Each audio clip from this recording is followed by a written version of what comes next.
mwezi gw'okuna awo nga gutandika ndowooza twali tuli Idi nabalaga nga nze n'abasajja bange tumaze okusaala tuzze tuteeka akajimusa okusimba mu kasooli ono kati tuli mu Gwakutaano wakati kasooli omulaba waatuuse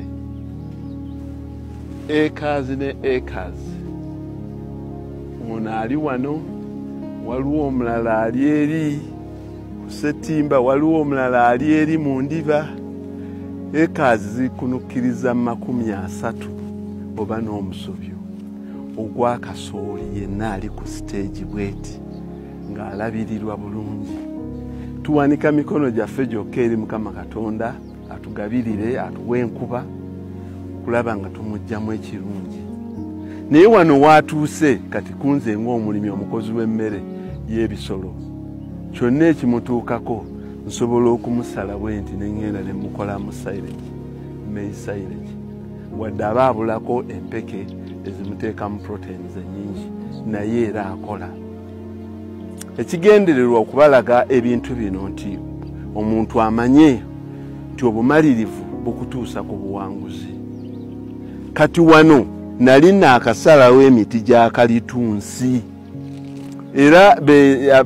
nali njiguziza nabajjamu kakaaba nga magamba njagala kusimbamu kalitunsi mulala era kalitunsi wuuyo akula abisanya ne kasooli olunajjamu kasooli ono era kati ono kasooli wa myezi 2.5 baatukyusirizaamu nnyo myezi 2.5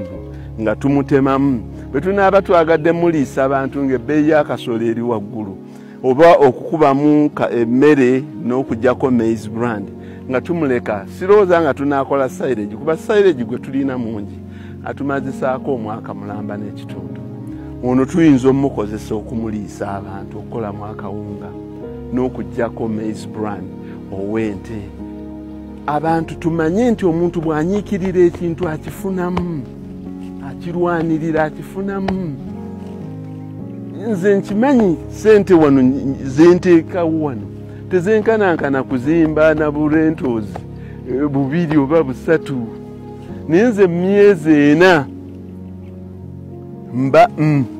nteekayo engalo zange naye si kyangu kyakufunika okuggyako nga weewaddeyo kuba kasooli ono alwala alinga omwana owaki premature kubanga muyinza omufuuyira emirundi 2 mu wiiki n'omufuuyira ekiwuka ne kitafa ne muddamu oluvannyuma lw'ennaku 3 nyanga mukiraba kyegiriisa ne mukiddamu naye toggwebwangamu maanyi naye nze rather nwanagana n'ebiwuka bino nwanagana neki nesirwanagana n'abamisolo ab'emisolo mbatya kuba nze simanyi bwe nyinza kubuuka bulipo bwabwe naye kati ate era n'okikola nga okirinamuko obugenderevu olinga ddala omusuubuzi atikka container n'atikkamu TV n'atikkamu radio n'atikkamu amasimu n'atikkamu kino n'atikka kiri kubanga kati wano kasooli waali namaze dda okuzzaamu emiti myaka 2 nja kuba nkungula ekibira ekirala kikiri kyenaleseewo kali neeterekedde mugagga avunza buli wentema ninako kendekawo okoko nti buli lwenziira bwe nti essimu emu nga sente baazitadde dda ku mmeeza wali ekyemmanga olengera bisagazi bya nte eri emabega olengera bibira birala kati n'obeera buli bbanga nga gw'otaayiza abantu mukole okulima ng'olinga omuntu omulala yenna ali mu profession endala ng'otaayiza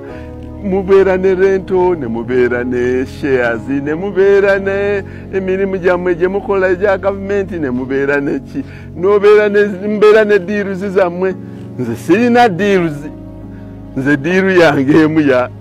muzeeyi nina ente zange njagala okunguzaayo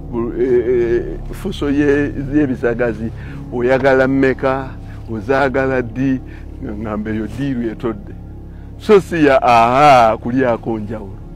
kasooli wuuyo katusabe Katonda amutuweemu obulungi.